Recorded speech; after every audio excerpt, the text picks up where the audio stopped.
This message is brought to you by Venmo. Being a football fan isn't always easy, especially during the postseason. The stakes are high, the pressures are through the roof, and your team is out there struggling against impossible odds while all you can do is just watch? That's hard. But paying with Venmo all playoff long? That's easy. Whether you're catching a ride to the stadium, ordering food to the watch party, or hooking yourself up with some vintage swag, just pay with Venmo for great deals on your favorite brands. Terms and exclusions apply. Okay, I'm just going to come clean. I didn't vote for Bill Belichick to get a gold jacket. Mostly because I don't have a vote, but I want to make sure tough guys like Jimmy Johnson don't call me a coward. Yes, if you missed it, Jimmy Johnson, coach, husband, spokesman for Wiener Growth Pill Extends, and now empath, is mad. Big mad. Bill Belichick didn't get into the Hall of Fame. Fine, sure, we need an investigation of what happened here and an overhaul of the process. But can everybody settle down a little bit? I get it, right-wing pundit slash hot taker who doesn't watch much football, Stephen A. and others think this is a disgrace. And yeah, as somebody who loves the yardstick history provides, I'm of course interested in the Hall, self-serious and pious as it is. And as I've said a million times, you're either a Hall of Famer or you aren't. We don't need a 15-year lag to reassess the situation. Excess inventory at one position or because some senior player's window is expiring shouldn't be factors. I'll tell you what, from here on out, I'm just going to make a list and we'll go off of that. Or we can just stick with this biased and vindictive process. T.O. is a top 3 or so receiver of the Super Bowl era, and he had to wait because he did sit-ups and some other hooey and applesauce. You gotta understand, Canton loves the little bit of nuance, the Hall of Fame plus standard of not just getting in, but doing it on the first ballot. Ooh, you're extra great now, or famous? Yes, even in the Hall of Fame, there are cliques, and yes, it's very dumb. Same goes for the Baseball Hall of Fame not having the home run or hit king. Voters are being petty with the weight of some authority that has no transferable power outside this one little environment. They're lunch ladies. All that said, I do love Bob Kraft and Tom Brady leading the chorus for Belichick the martyr. Who's done more to diminish him than those two? Kraft says Belichick's the best coach of all time. Then why'd you fire him? You fired the best coach ever. Do I have that right? And Brady says if Belichick's not a first ballot Hall of Famer, there's really no coach that should ever be a first ballot Hall of Famer. Okay, but again, Tom, this kind of suggests you think Belichick is the greatest coach of all time, which you actively disproved when you showed him up by moving to Tampa and winning a title 9 minutes later. Obviously, the coach who's won more Lombardis than anyone, including Lombardi, needs to be in the Hall, and I'm quite sure he will be soon. But Brady's time in Tampa, plus Belichick's Cleveland years, plus whatever's going on with him and Jordan at UNC, all say the same thing. The Emperor's got no clothes. No, wait, it's worse than that. He's not nude. He's got that ratty sweatshirt on, which, by the by, is a good metaphor for what his head coaching run is. Stained permanently, sure, but iconic. Without Brady, though, that sweatshirt is just something that's been around a long time with lots of holes in it. And now, as people in Chapel Hill can attest, that sweatshirt barely even counts as clothes. Can somebody please put a gold jacket on that man and end this melodrama? And whatever material's left, send over to Jimmy Johnson to dry his tears. Sheesh! Let's start the show.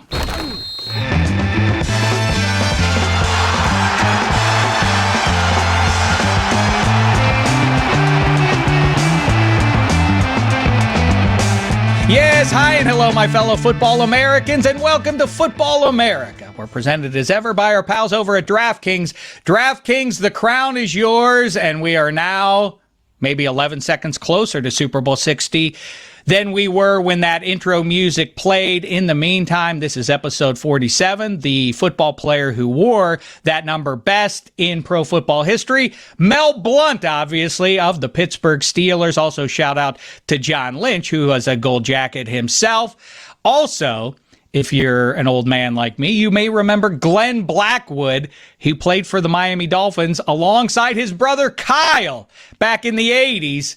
I mean, how many guys are like that now in the NFL? I guess there are a few instances of brothers, but on the same team and in the same position. They were the two safeties for the Killer Bees back then for Don Shula. And then Andrei Kirilenko, a.k.a. AK-47 from the Utah Jazz. Any that I'm forgetting there, fellas? Gino and Mike and Gino Fuentes? Kiko Alonso comes to memory, although not really relevant. I didn't tell you Kiko Alonso before we started for you to just come in and swoop him away. It's the only guy I had. Perfect for the Miami Dolphins. Half Kiko Alonso! Yeah, half Cuban, half Colombian guy somehow ended up at Oregon, and now Gino just comes in and swoop it. So, you're funny. You talk about brothers being good teammates. Not happening right now, Dave. No, indeed. Powerful message, poignant. Mel Blount, speaking of old man stuff, in case you don't know, I talk about the biggest inflection points of the Super Bowl era.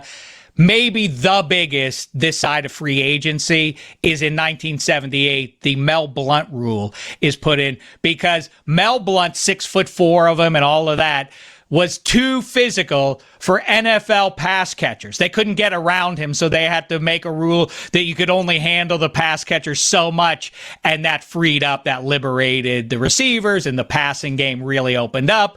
And as a side note, as a Steelers fan, I should point out, people thought, well, that's the end of this would-be Steelers dynasty because they're a ground and pound team that leans on its defense, and then Terry Bradshaw in 78 goes out and wins the MVP, slinging the ball all over the place to Stallworth and Swan and all the rest of them. There you have it.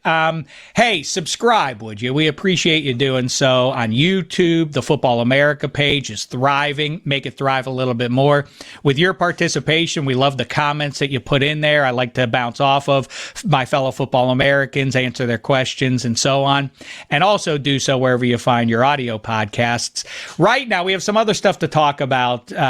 Mike, Gino, Soup Campbell, and me have to figure out here in advance of our trip up to Santa Clara, California. I'll be there to start next week. Super Bowl 60 week, San Francisco, Santa Clara, all the rest of it. But first, let's get into this Super Bowl a little bit, shall we? If you haven't heard, it's the Seahawks and the Patriots, and one of the great voices on pro football, analytically and otherwise, it's our pal Gregg Rosenthal. Let's talk to him right now, shall we? All right, let's get to it. It's the main event. I'm thrilled to be yapping with this fella because he's been one of the more prominent Patriots fans in my life for, 15 years or so. He's the host of NFL Daily, also back 40s and free agents with our other pal, Daniel Jeremiah. It's the boss, Gregg Rosenthal. Look at him glowing. He had to wait 3 or 4 years from Brady to Drake May. How are you, fella? What was it? It was 8 years, right? 7 years. Been that long? Okay. But that day, I tried to be a gutless Patriots fan and almost dropped them. It's never going to get any better than Belichick and Brady, when he left. But when Drake May was drafted, I believed. I was actually surprised how long it took a lot of people covering the Patriots to realize Drake May was the truth. I knew it last year with Gerard Mayo. Even Gerard Mayo couldn't put the stink on him. 2020 hindsight now. This is not that. You, in the moment, felt good about Drake. I always like that as philosophically, when it was Peyton or Ryan Leaf and all of that. I always have said I'd like to have the second pick because now this avails you of any sort of blame or finger pointing. Like, what did you want me to do? The only guy who was left was that one. That's what the Patriots basically fell into with Drake May, right? I love Drake May as a prospect. Nate Tice, I think, was the first one talking him up, saying, well, actually, I kind of think Drake May going into his last year at UNC was 1A and Caleb was 1B. And I'm like, oh, who's this guy? So I started watching him. He's with Josh Downs there at UNC. And it's like, this is my guy. I'm going to root for this guy. I love watching him wherever he lands. And when the Patriots and Bill Belichick beat Sean Payton, Russell Wilson, I believe, and the Broncos on Christmas Eve to drop themselves from the 2 to the 3 pick, I thought we lost them because at that point it was expected he would be 1-2. Then they get him at number 3, and I was convinced. And I think he was much better as a rookie than people realize. Like he was already obviously going to be one of the guys. I think as a rookie, just the team was terrible. All right, we could dive into MVP talk and all of that, but and maybe we'll have time for that. By the way, that draft class already, if Drake May wins, enters itself collectively into the conversation of best QB class of all time, right? I mean, you have to stack it up year over year, but yes. I mean, you're in good shape at minimum. It's the best start any draft class has ever had. I know Marino was ridiculous the first couple of years, but to have Caleb one game away from the conference championship, to have Bo Nix having made it and maybe would be in the Super Bowl if he had stayed healthy, and then what Jaden Daniels did, nothing nothing tops that. Right. Jaden Daniels is an afterthought already, which is weird. Okay. We both care about our history, and we both like playing what if. That's a great what if you just floated there. What would the Patriots look like if they had Jaden Daniels from the jump starting in 2024?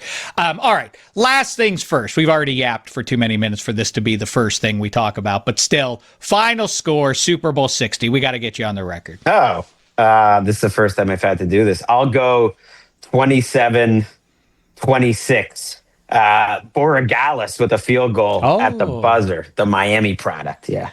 Let me tell you this: you look positively dapper, swell in that in that natty sweater that you're wearing there. I got to tell you this from a fashion standpoint: the uniform, it frowns on Super Bowl 60 if the Patriots are going to really end up wearing that white getup that they wore in Denver and prior. It's a very unattractive. And then I think the Seahawks are going to go all navy. This is the biggest distance between in a uniform matchup of what the reality is going to be versus what's available in the closet. If you would have gone Seahawks throwbacks against Pat Patriot, that might stand as, I don't want to get hyperbolic, the best uniform matchup in Super Bowl history. I totally agree, largely because I think the Seahawks throwbacks are my number one pick. I would take those over literally any. I think the Patriots wearing those whites are the best that they can do. I've never liked the Flying Elvis. In general, I've never loved their uniforms. I think that's the best they can do, so I support them. All right. I want to talk about this, that, and the other with you, but just a little X and O analysis from somebody who's really good at doing it. What scares you about the Seahawks as they match up against the Patriots? Where can they expose or take advantage of something with New England?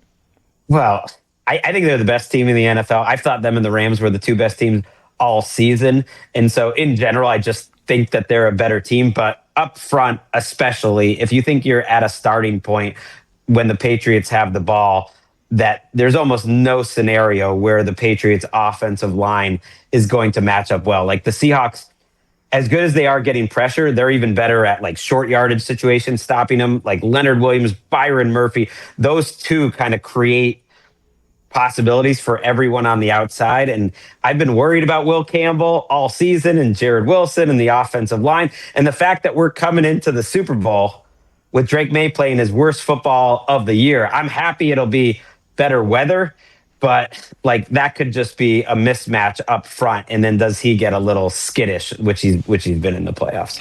I will say this, and it's almost third rail kind of stuff when people go like, he's got surprising athleticism, and we know that that's code for he's white when people do that stuff, but sort of the inverse of Lamar Jackson, like, he can run, but let's see him throw the ball. The opposite is true of Drake May, in my opinion, and in fact, he puts the game away with his legs. Why are we not celebrating that? That counts as good quarterback play. I absolutely did in the moment, and I think you're right. The fact that he got through this game and I think did what he was coached to do. Watching that game back, though, there were some open receivers where I felt like he was not pulling the trigger, which was not the Drake May that I saw all year, who was playing really fast and loose.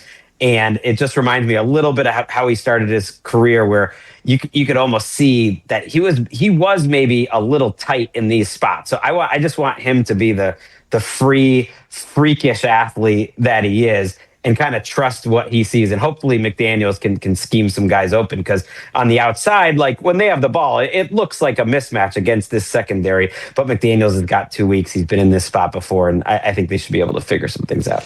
By the way, just before we got going here, I asked you said something about, well, I thought that May deserved more MVP consideration or something to that effect. I think he should be the MVP, and maybe Stafford gets it, but as a reminder, I don't care what their two schedules are. They're NFL teams. They weren't playing, Big West teams at any point during the NFL season. When did it stop mattering that you're in first place versus what Matthew Stafford was, which was third place? And end of conversation. Their stats are approximate, so that's that. That's what I've been holding on to, is that the history of quarterbacks winning MVP is non-existent if they're not like a top 3 seed in their conference. And the stats are not close if you get into the dorky stuff, the success rate, the EPA per play, the stuff under pressure. Like, oh yeah, just like the Hall of Fame voters are deep diving who they're giving their votes to for gold jackets. Yes, I'm just applying the standard that's available to the one that those guys are applying here. We don't need the advanced metrics because the voters are not applying them. That's right? Fair. And to me, the biggest difference, not just that the record and the seeding, was the legs. I mean, that's like, if everything else is close, you have one of the most valuable rushers in the league at quarterback. His success rate, like in terms of his scrambles, he literally scrambled more than every quarterback in the NFL this year. Maybe he doesn't want to do that his entire career, but it was incredibly important for their team this year. And like, you have none of that with Stafford. And so that to me is the biggest difference. One more thing, side-by-side comparison. One guy was throwing the ball to Puka Nacua and Devontae Adams. The other guy was throwing it to old Stephon Diggs and Hunter Henry. I mean, what are you talking about? Those aren't comparable either. All right, listen. I touched on the Hall of Fame, the scandal of our times. This is what everybody is so empathetic about, is poor Bill Belichick. Question for you.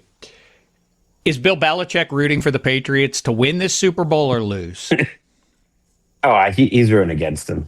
I mean, why? Kraft and Brady both stepped up and vouched that, he's the greatest head coach of all time. Of course, we got to give him a gold jacket. Well, because one of the reasons Bill Belichick didn't make the Hall of Fame in his mind could be that Robert Kraft isn't helping him out, and I wouldn't. You're GD totally right. That. Of course that's the case. Bob Kraft's having it both ways. I love that they're the ones stepping up to talk about this. You fired him. If he's the greatest coach of all time, how do you make sense of that? Well, firing was fine. I think it was more producing a documentary extremely slanted to try to make your Hall of Fame case look better and make Bill Belichick look worse. And look, I think the immaturity of their relationship and how they can't share the glory reflects poorly on both of them. Like, you would like to think if you're Robert Kraft's age or Bill Belichick's age, you would have learned something like through your life about like what really matters. And like, they haven't learned that. They're just petty and wanting all the credit for themselves, which bothers me as a Patriots fan. But it always bothered me when people would talk about like Kraft, Belichick, and Brady. And it's like, the three guys that really brought them the Super Bowl and who deserves the most credit. I'm like, why is Kraft in this conversation? It is, he contributed, but he is nowhere near the other two guys. And the fact that I assume, is going to get in this year ahead of Belichick will bother me. But it would be delicious and interesting if neither one of them got in. Well, I mean, we'll find out. I have bellyached about the residents of Mount Pius who control who gets into these halls of fame. And of course, they're petty themselves, just like Kraft and Belichick are. They did this to T.O., they do it to Barry Bonds, they do it to Roger Clemens, they did it to Pete Rose. And the thing that is vexing, one of the things is the idea of inventory, a surplus of inventory at a certain position or an age group. Like, well, L.C. Greenwood, we got to is he a Hall of Famer now? What happened between his retirement 25 years ago and now? It really is Bab Streisand territory. Were things so simple then, or has time rewritten every line? The evidence hasn't changed. You've changed somehow. What I think you've shaved off the rough edges of reality and now kissed some of these guys into the Hall of Fame, whether or not they deserve it. It's weird. Wait, we're just going to move on in the conversation without recognizing the pipes that you just displayed? Were those pipes? Of a song I don't even know, I have to admit. Maybe that's our... You don't know The Way We Were? The Way We Were. That's pretty good. Thank you. Thank you, Gregg. So that means Tom Brady's rooting for the Patriots? Probably not. I'd like to... I bet he'll say different. I mean, yeah, he'll say different. It just won't feel as, like I'm the only one who's ever gotten the Patriots a Super Bowl special for him deep in his heart. But I hope that's not the case. I hope he can embrace Drake May in a way that former Patriots quarterback great Cam Newton has really not done during this year. I thought that's shameful. By the way, Cam Newton just burying Drake May all season long after Drake May says he's his hero. But Brady, yeah, I think he'll be rooting for the Seahawks. Of course. That's got to be the case, no matter what he says publicly. And by the way, when was the Super Bowl in Houston? Whatever year that was, I had an early morning interview scheduled with the quarterback of that team at the time, and he showed up, and we were yapping about this and that. And I said, "You don't want your alma mater's current QB. He won the national championship a month ago, but you don't want him to win a second one now, right?" And the guy who I was talking to, his name was Deshaun Watson. He's like, why wouldn't I want Trevor Lawrence to win another one? I said, well, then that makes Trevor Lawrence the greatest quarterback in Clemson history, right? And that's, you have an ego, right? And he kind of chuckled, and we continued to converse. An hour later, I was informed by our bosses that Deshaun had called in to complain that was an out of bounds question. That was rude. Wow, which shows you did hit on something, right? Because if you actually were cool about Trevor Lawrence getting that second title, you would take it as a fun joke. You know what I mean? You wouldn't call back an hour later. I think different people are wired differently. You may be painting with a broad brush. I think there are Tom Brady spots or Deshaun Watson spot who would be rooting for that team and the next guy. But I don't, the sense I get is Tom Brady is not that guy.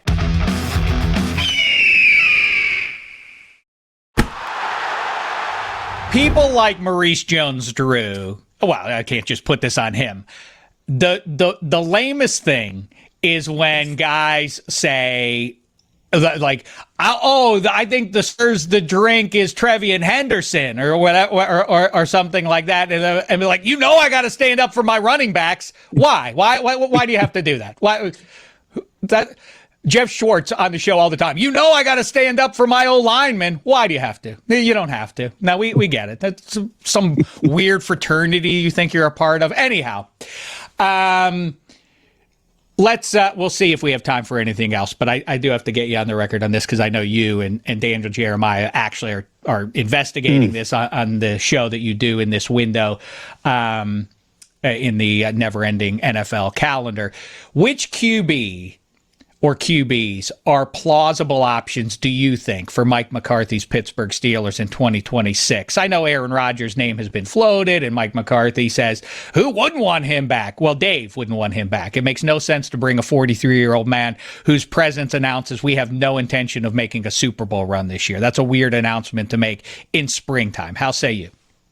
Well, I think he's coming back as long as he wants the job. If he wants the job. I don't know if he wants it, though. I think he wants it. Why wouldn't he want it? I was convinced all season. I was like, everyone was talking about him possibly retiring. Like, why would he retire? There will be a job available for him. You think he's just going to walk away as long as it doesn't go horribly wrong, which, the playoff game did. I think he'll want to go back. And the fact that they're like, hey, we're going to be tough guys this year. We need an answer within a month. We can't wait longer. It just shows you like they're going to do it as long as he wants to come back. And I don't think that's a good idea, but I also don't really have a lot of faith that they would do much better in free agency. Okay, well, I want an answer to that question, but of course, at least Aaron Rodgers surely understands. He has a memory that dates back a month ago that will remind him that when big guys are chasing him, he doesn't like it. And he really stinks, and he could walk away now, maybe not into the sunset that you see in movies, but he kind of restored who he is in the NFL. Why would you push it at this point to 43? I don't think it. Well, anyway, your thoughts on who the other options, if not Rodgers, would make some sense that are plausible. Malik Willis is the prize, which is a wild place to be. But if they wanted to, I think that would be an attractive spot for him. I actually think, maybe that could rejuvenate Mike McCarthy a little. Like, I could see that. Kyler Murray is going to be available potentially in a low-cost trade. I don't know if I see like the fit there, but you could do worse. I think that's better than Aaron Rodgers. Then you get into the morass where it's like, would you want to trade for Eagles backup Tanner McKee? he's kind of interesting. Like there's not a lot of like top shelf options. Kirk Cousins is going to be out there. Daniel Jones, I assume, is going back to Indianapolis. So then you're looking. So at you do think Will Kirk Howard. you think it's done? They don't hold him to have a little competition in springtime to establish who the Falcons. I think there's guy a is. chance that he could go back there, but the way Stefanski sounded at the first press conference, and then they restructured his contract to make it easy for them to cut him, I think they're probably cutting or trading Kirk Cousins. Yeah. I mean, that makes sense to me. But okay, for all of, everybody has to lead with their dim cynicism. And we've been over it where Mike McCarthy is concerned that this is a retread. Obviously, he's a QB coach. Mike Tomlin was the opposite of that.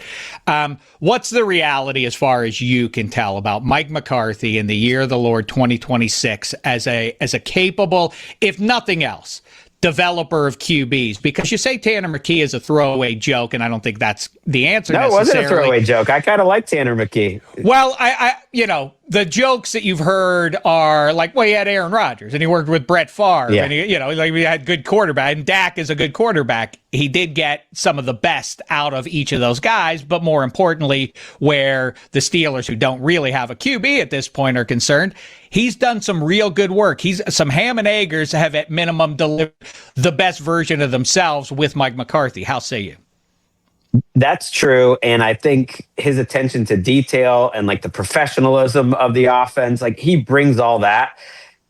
And a lot of his strengths are similar, I think, to Mike Tomlin's strengths, which is like organization and everyone, on the same page in the building. Like he can run a team. He's the face of the franchise. So I think he can take over for Tomlin. I don't think they're in a rebuilding situation, and you're probably not going to be losing much, maybe even get something, but you're probably ending back up in the same spot. It worried me a little bit, Dave, about how surprised he seemed to be there. In that it was kind of like, I can't believe this is happening. And the main thing the Steelers say was like, we can't believe he was available. Someone with this resume. It's like, well, he was available for the other 10 teams. No one else is considering him. And the fact that like last time, what did you learn when you took a year off? He's like, well, I got my PFF Ultimate account and I studied all around the league and I did all this different stuff. And then this time he's like, well, I watched a lot of volleyball of my kids. And Aaron Rodgers in 2025. I don't know. Looked pretty good to me. He did have he got a little emotional saying that it was too short, the time that he spent with his family. And I was just thinking, I don't know, third time around, to me, coaching is a young man's job a little bit. There's a reason I think. Okay, but he's 62. Yeah. He's not an 87-year-old man. I mean, he's and the thing that people want to work their way around. 20 NFL seasons just covering it. I can't imagine at 62 having the same juice that I have. But the restorative quality is that it's in Pittsburgh, and the people who want to work their way around that, they are provincial, the Pittsburgh Steelers. It's a great story, and a reminder again, I know I keep saying it, but I'm going to say it one more time at least. Maybe I'll say it 3 times on this show, and then next week I'll carry it over again, and I'll tell everybody up in Santa Clara the same thing. But as a reminder, they went to Art Rooney, Pete Rozelle did, and said, hey, America's team, the Cowboys have a certain shine, and the Steelers do too, and we're considering, maybe the Steelers make sense as America's team. And Art Rooney said, no, we don't want any of that crap. We're Pittsburgh's team, and that's good enough for us. I mean, yes, this is great news. This is fun, and it's not the idea that it is not a change at all. Obviously, in football terms, he's a quarterback coach, and that's the difference. But maintaining the importance or making a statement that we get it, Pittsburgh, by putting in a Pittsburgher is great stuff, and you're not going to hear me badmouth that. Now, last thing before you go. Very quickly, win, play, show. The thing that I guess gets under my skin about the Belichick conversation is the assertion repeatedly that, or insinuation at minimum, that Belichick is the greatest coach of all time. I mean, what about? Did we forget about the Cleveland years? Did we forget about Tom Brady leaving and immediately winning a Super Bowl without him? What else do we... The UNC experience? Who are... Oh, come on. Don't know, come on, mate. Now, more importantly, go ahead. You can put him number 1 if you want to. Win, play, show. The three best head coaches of the Super Bowl era. Go. The Super Bowl era. Yes. Okay, because then you don't count like Paul Brown, who Belichick always says is the best one. Stop vamping around about Paul Brown. Well, I think I do think it's Belichick 1. Okay. I think it's Andy Reid 2. Wow. And it's probably Shula 3. Sorry, Shula. Shula. Oh, I'm telling our pal Handsome Hank you said that. Even he knows that Don Shula is the reason Dan Marino never won a Super Bowl.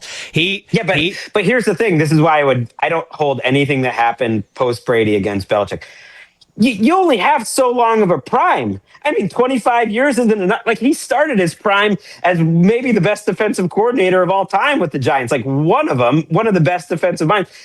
That was 40 years ago, Dave. So, like, the prime ends. I think, which is why I'm a little worried about McCarthy. So I'm counting Belichick's prime as, through 18. And Don Shula had a hell of a prime when he was in his prime. Okay, but I mean, he's not even the best coach of the 70s. Obviously, it's the Emperor Chaz Noel. 4 rings, that's that. He built the team. What are we talking about? He obviously wins the 70s over Landry and Don Shula and John Madden and people like that. Andy Reid is a great shout. I do have to say, couple more names for you to consider before you go. One is Joe Gibbs, the only guy of all the people who we talk about. He's the only cat people. Who succeeded without Hall of Fame without a Hall of Fame quarterback? Joe Gibbs. That's who. 3 times over. Mark Rippon, Joe Theismann, and Doug Williams. That's who steered his teams 3 times to Lombardi. Here's the thing. Here's the thing with Belichick that always gets me when people bring up, that he never did without Brady. He didn't have a Hall of Super Bowls. He had a quarterback that eventually became a Hall of Fame quarterback, but was, for the first one, maybe the 15th to 20th best quarterback in the league, and his defense won that Super Bowl, period. And then for 03-04, was not a top 5 quarterback during those seasons. Peaking late, I would say, in 04 was kind of when he started to really become Brady. So to me, he won those Super Bowls without a Hall of Fame quarterback, not to mention what he did with the Giants. His greatest move or among his greatest calls were when Drew Bledsoe gets him past the Steelers than Brady did in that title game, was everybody in the world saying, so it's Bledsoe, right? And Belichick going, no, we're going with Tom Brady. Also, Willie McGinnis will tell you Drew Tom Brady's the right answer to that question, but it does bring us full circle and a reset button back to a new Patriots era here, because Tom Brady was in fact the real deal. He was the real deal on his rookie deal, just like Drake May. So this little window that is now open for the Patriots should stay open for at least the next 3 or 5 years. Thanks for the time. Either way, 40s and free agents, NFL Daily, all the rest of it. The great Gregg Rosenthal, everybody. Thank you, Dave. You're the best.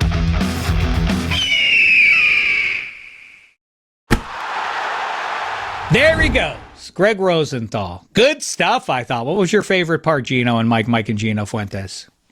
Well, I took a note here, and it says, my note is as follows, verbatim right here. I have it written down right here. You can't really see it on an old schedule we have here. It says, Dave is how old, the memory... Wait, you had to write it down? Yeah, I had to write. I didn't want to forget. I know that we had a lot of things going on. Yes, it's always sucked my whole life. You can't even talk shit to me about that. I agree with it. It's terrible. But I go, whatever happened just happened 3 minutes ago. You can't remember it? Yeah, one more time. Okay, go ahead. Dave is just like Dan. He asked Gregg for his top 3. Then he doesn't agree with him. Then argues to try to make Gregg's choice his. Ultimately, Gregg just caves in. So, quite the dynamic we have here. I met him halfway on Andy Reid. What are you talking about? You were he's like Don Shula, the guy with the most wins in pro football history, went to 2 Super Bowls. No, it's got to be this guy. Right away, it became clear this is a Chuck Noll question. Yeah, this is what he wanted. He just wanted to talk about. I don't have to genuflect to somebody because they happened 30 or 40 years ago, as a lot of people do. What Dave wanted was his top 3 to be said, and then somehow turn Gregg into another top 3 for him. So that way he really gets a top 6, but it just appears that it's Gregg's top 3 also. Okay, I'm not going to bring up Noel, and I've done the Shula thing already, but, I'm not the first person to point out Don Shula's drafts around Dan Marino are the reason why Dan Marino never went back to a Super Bowl after his sophomore season. But Belichick, am I being too harsh on Bill here? Do you think he's the greatest coach of all time, given what we know about the entirety of his career, not just the time he spent with Tom Brady? Yes, I do think. I mean, I'm not a Patriots fan, obviously. I'm a Dolphins fan, but the man won 8 Super Bowls as a coach at some level. He won 6 as a head coach. I mean, all of those graphics have been at the bottom of every screen you've seen over the past week. I mean, how is that he didn't get voted into the Hall of Fame on the first try? Doesn't make any sense. And if I deep dive any coach, I'm going to find some stinker years. There's no way you're like the wide receiver coach at Cali Paul Tech or whatever, and you don't have some years that are stinkers. It's just the way it goes. Cali Paul. I made it up. It's totally fictional, Cali Paul Tech. No, Callie Paul, she was really good on the UConn Huskies. I think it was their 04 title run. But yeah, I mean, it's not even so much for me about the Cleveland stuff and certainly not the UNC stuff. They're up on Mount Pius. This is a revelation to anybody that these guys are acting like human beings and exposing their own flaws. You know, same applies for the Baseball Hall of Fame. Ultimately, this is cutting your nose to spite your face. If you want the hall to thrive, if you're a voter, then not having the hit king in there. Imagine you're a dad and your kid likes baseball and he says, "Can we go to the Hall of Fame?" And you take him to the Hall of Fame and he says, "Where's the guy who has the most home runs of all time?" "Oh, he's not in here. He didn't make it." Like, what? Okay. Well, then who? The most hits, at least. No, he's not. He's also not in here. Like, I completely agree with you on all this, by the way. Roger Clemens isn't in there. What are we doing? What? Then why do you go to the Hall of Fame? What are you there to regard? The people who behaved themselves, or towed a line that the voters wanted you to vote to the Hall toe? of Fame is now lesser because Bill Belichick's not in it until he gets in the Hall of Fame. That's right. And same goes for Terrell Owens and a lot of those cats. But also, you know, it's murky. The Jimmy Johnsons and Stephen A's and Dan Orlovsky's and everybody who's really just out of this is the issue of our time. Nothing else to complain about in our society, but Bill Belichick getting the hi-hat or delayed by 1 year. Human beings, you know, the same people who say, well, it's part of the game. You know, the human error, the players and the referees, which I also laugh at the idea that the referees, we have video evidence. There's no excuse for them not to be 100% correct at this point. But if we're going to say human error with the referees, then human error with the voters, it's an imperfect approach.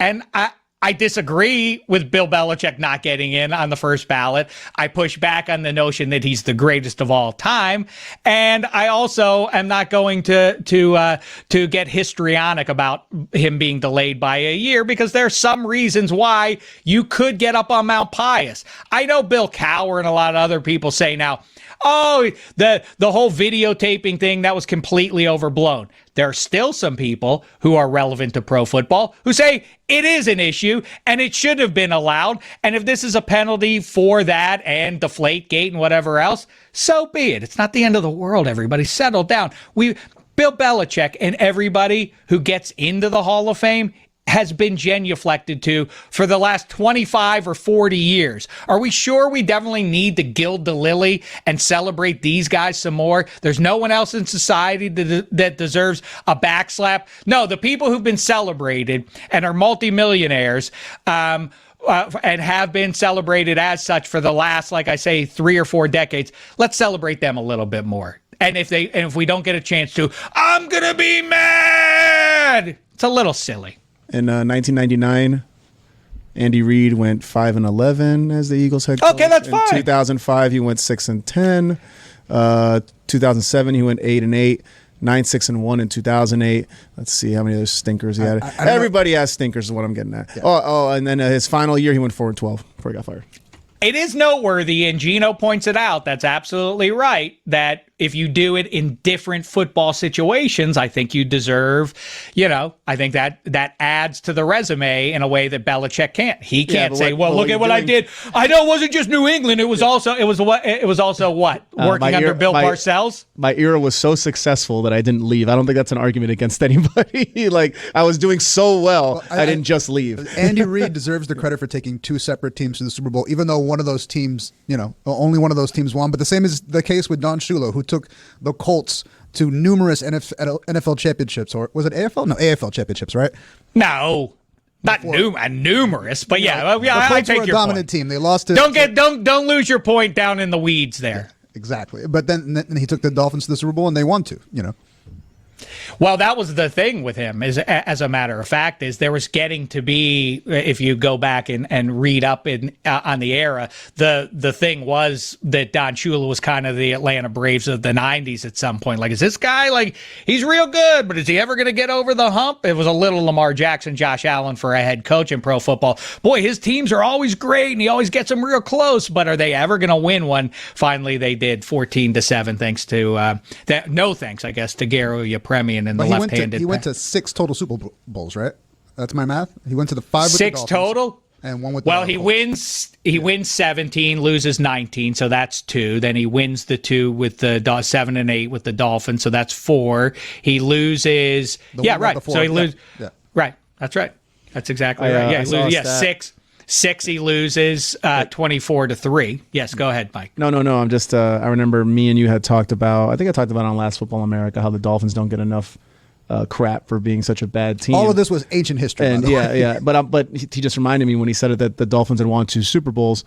I found out this week that Dolphins Super Bowl team, the 72 perfect season, was actually the team that in all of NFL history, their opponents had the lowest winning percentage of all time. So, by a wide distance. So, another thing that, because Dolphins fans love to say that, the perfect season, all this stuff. That way less impressive now that I see that stat, at least to me. Well, I'll defend it to some extent. It's an undefeated season. No one's ever done it. Obviously, it's something to hold up. I did see Nick Wright, though, on Le Batard earlier this week saying that the Dolphins are merely representative of of your little corner, your little region of football America, which is to say soft. That the turquoise and the orange and the style of play all adds up to them being recognizable to the residents. I've always laughed at the notion that that good defense. People always say like this Steelers defense or this whatever. That it really suits the blue collar vibes of the fan base and everything else. As though Dolphins fans wouldn't enjoy a dominant defense. They'd be like, I can't relate to this. This makes no sense to me. Get it out of here. That's silly. But also, Nick Wright knows enough history to remember Larry Zonka and that Nick Bonacani and the no-name defense was the highlight. Certainly wasn't Bob Greasy. They talk about a ground and pound team. They were plenty physical. So I don't exactly get that, but I do agree with your point, Mike, that the Dolphins have sort of slipped through the cracks, sort of like the Chiefs were until Patrick Mahomes happened. I used to kind of quietly feel a little bit bad about them because they are one of the tentpole franchises the Chiefs are and always have been.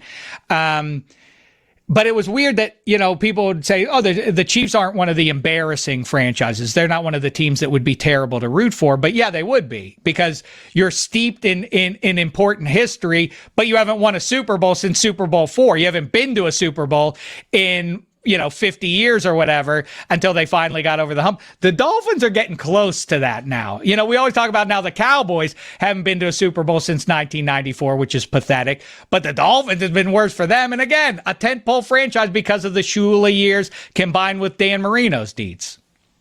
Yeah, I'm trying to figure out what's going to be, I guess if they finish this year with no quarterback or if they go into it with Quinn Ewers, because obviously I don't see Tua reinventing himself. So I figure if you start getting a couple top 5 picks. That's the thing. They always like to meander around. They find a way, Gino, you know this. They find a way to be, 9-8, 8-9, 7-10. You're right in the middle there. Just bad enough to get a mid-round pick. I mean, no, just good enough to get a mid-round pick, just bad enough, right there. Because that's the worst kind of thing. You're going through it too, Dave, with the Pittsburgh Steelers. You never have a top draft pick. You're always like, let's try to find a gem mid-first round because for some reason we think 8-8's okay. We're right there. Yeah, but my team at least makes the playoffs most of the time. Yeah, well, you got the Browns and you got. I'm just saying, the distinction is that we're in the same spot. I'm agreeing. If Josh Allen was in your division, you wouldn't even sniff the playoffs. If he's blowing you guys out every year, you wouldn't even know. You're right. Yeah. You're right. Can't argue that.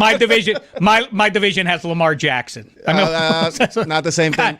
Not the same. Not thing. the same. Clearly. But Lamar has more MVPs, you know. Yeah, well, By the way, ass. one last thing about the 72 Dolphins. That is a funny little quirk in NFL history. You're right about their overall schedule.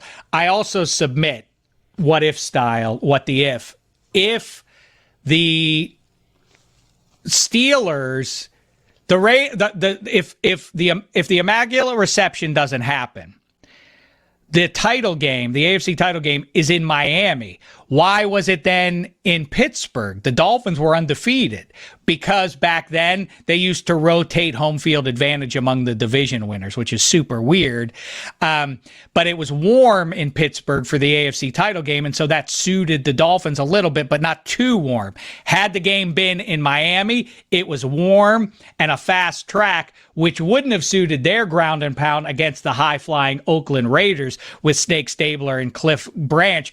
I submit that the Raiders would have gone to the Super Bowl against Washington that year and would have ended the undefeated season for the Dolphins had the Immaculate Reception hadn't happened. But that's a weird little quirk in history. Anyway, bring us up to speed on modern times and the coaching carousel as it now stands, Gino Fuentes. Well, sometimes the coaching carousel makes you laugh. And there are 3 teams in particular this time around which just had some of the funniest storylines you can imagine. Which one of these is the funniest to you guys? Bills ownership emotionally fires McDermott after a playoff loss and says they need a coaching change. The owner then throws the coaching staff under the bus in a press conference and promotes his faulty GM to president. Then turns around, goes back to the coaching staff that he just put down and threw under the bus and hires and promotes, I should say, the highest ranking part of the coaching staff to head coach. So that's number 1. That's the Bills. Aaron Glenn now. Let's. So you're just laying these out for us, and we have to say which is funniest? Yeah, which is the one that we funniest think is one. the funniest. Because that one I thought was hilarious. Then you got Aaron Glenn, who finishes the season 3-14, I think it was. He had only fired one coach during the season. It was Wilkes, the defensive coordinator, with 3 weeks left to go. But then goes and watches film to analyze the season, comes back 3 weeks later appalled, decides I'm going to fire 8 more coaches, including every positional coach on defense and their assistant coaches, and then fires the offensive coordinator, the quarterback's coach, and I believe who am I missing? There's one more offensive coach, and now all of the top tier coaches are taken off the market because, as we know, the coaching carousel started 3 weeks ago. So that's, the Jets being the Jets. And then finally, this one might be the funniest one. Browns ownership interviews a number of candidates to be their new head coach after firing Kevin Stefanski. The one condition to all of these coaches, though, they want to keep Schwartz on as defensive coordinator, which ends up costing them a bunch of head coaches, a bunch of coaches drop out of the running. They then hire Gregg Roman to be their new head coach, and Jim Schwartz, upset that he didn't get promoted, ends up saying, I want out. I should have been the head coach. And so they don't even get to keep Jim Schwartz. Almost perfect. Todd Monken, not Gregg Roman, but I'm picking up what you're laying down. Gregg Roman from, yeah. I do love that the Browns' move is to hire I talk about the incest of the AFC North all the time. I mean, the Ravens are, in fact, the Cleveland Browns dressed in purple and playing in Charm City. I don't know what that team actually is up in Cleveland, but it ain't the Browns. They moved 25 years ago away from you guys. And the Browns, after flailing about, hired not the head coach even, the coordinator of the Ravens to be their head coach, and that chases off Jim Schwartz, who somehow that message didn't break through. Hey, what we want is to keep Jim Schwartz as our DC, while Jim Schwartz says, if you do that, I'm leaving, and then they do it, and now they're surprised that Jim Schwartz wants to leave. Why don't they talk to each other? That's what makes it the funniest thing. It's just like you constantly hear about, dysfunction in Cleveland. There was a report that came out that Monken was actually shit-talking the front office, saying what a mess it was when he would see other coaches before the game. Then they hire that guy. Then the guy says, well, I wasn't going to be here if you don't make me head coach. Then he ends up leaving. How you don't talk? Yeah, like send a text. Just talk to each other. Yeah, get on a Zoomer. Yeah. How did not know that this is a thing? Employees. You could have let him walk, and then early hired other guys. They would have brought their guy. Either way, you got Myles Garrett. He's doing all the work anyway. What's the difference? Well, it's funny you say that, because the thing that strikes me and has with Todd Monken, and I've said it in past conversations, there are a lot of people who really spend a lot of time on the X's and O's, and they'll tell you that Monken is doing some clever stuff. But man, this one has that stink of, boy, the situation was awfully good and awfully hard to screw up in Baltimore. When you start out with Lamar Jackson, Mark Andrews is a real good tight end. I'm falling off a little bit, but when Monken arrives 3 years ago, and you have Derrick Henry behind him. The last couple of years, and didn't equal much playoff success. Obviously, some nice gaudy numbers in stretches, but not consistently. Again, even though you had Lamar Jackson, this is the guy you're sure. He has there's not a ton of evidence. His stop before that was in college, Monken. So, I mean, like you say, it's the Browns being the Browns. The Jets are a funny bunch. It seems like they're kind of, Woody feels like a victim of his own past failures, that he's aware now that people have turned him into a punchline. And Aaron Glenn, based on what we saw just one season in, should kind of mean that he gets fired, but they're now aware it's bad. It's a bad look how we just keep cycling through coaches, so we better stick with this guy. But this was the time to get out from under Aaron Glenn. But then he goes and fires everyone. Right. Well, yeah, exactly. And then the other one, like we talked about, the unforced error of Pagula doing this and now unnecessarily making the Bills seem a lot less attractive. But what it amounts to is, if you just pull back and look at the final result, this is entirely about, maybe the guy who they said was sitting in on some of those interviews, Josh Allen, maybe just said to Pagula, like, it's over with McDermott. I don't like him. Because that is kind of, if you look at it, that's what it amounts to, right? Everybody's there. Joe Brady. So it wasn't like, we got to move on from this era. No, we're going to keep the offensive coordinator. Just get the guy who's allegedly the defensive whiz, who's the head coach and hasn't gotten us to the Super Bowl yet, despite having a superhero quarterback, right? That's the math. It has to be, because everything else stayed the same. Okay, so bottom line is, with all due respect to you, Jets and Bills, the Browns remain our funniest team in pro football. All right, I like talking. Everybody's talking about the Seahawks and Patriots, all the halves, and that was good times with Gregg Rosenthal to do that. And like I say, we'll be talking plenty of Patriots and Seahawks on the other side of the weekend, when I'll be in Santa Clara, California, bouncing off the players and coaches to start the week, and we'll be on Media Row and all the rest of it. Looking forward to doing all of that. And we'll also make sure we keep an eye on the have-not teams, the Browns and Jets included, and all the other teams that didn't make it to Super Bowl 60. Until the other side of the weekend, our first one without football. It hurts, but we're here for you. Thanks so much, my fellow football Americans. It's been a thin slice of heaven.